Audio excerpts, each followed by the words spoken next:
and welcome to the update. I'm Heidi Tiltons. End-of-year celebrations have turned to tragedy in Tasmania, with 4 Year 6 students dying in a freak jumping castle accident.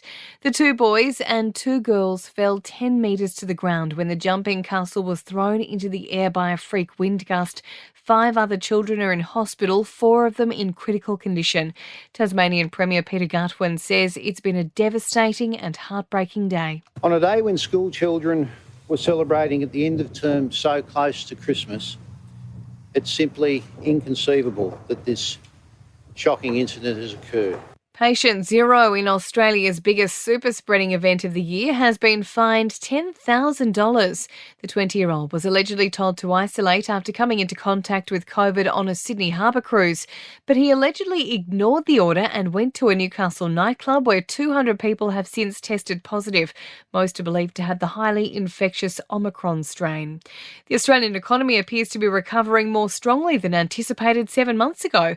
The mid-year budget update shows debt and deficit will be lower than forecast in May. Treasurer Josh Frydenberg says almost 370,000 people landed a job in November. Employment is at a record high, with 180,000 more people in work today than at the start of the pandemic. Telstra has been hit with a $2.5 million fine for breaching customer privacy.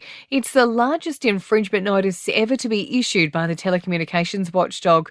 Qantas is forecasting losses of over $1.1 billion for the first half of the financial year, but the airline says it will end the period in a better net debt position than before the Delta lockdowns. And the cost of raising children has skyrocketed in the past 5 years. A new report shows feeding a child is 60% more expensive, clothing costs are up 65%, and technology costs have surged 180% since 2016. In sport, Pat Cummins has been ruled out of the entire second Ashes test. The Australian test captain has been deemed a close contact to a positive case in Adelaide after dining next to them at a restaurant. Steve Smith has made his return as skipper for the first time since the Sandpapergate scandal. Formula One will cut communication between team bosses and the race director next season in further fallout from the Abu Dhabi Grand Prix. And in NFL, owners have approved Las Vegas as the host of Super Bowl 58 in February 2024.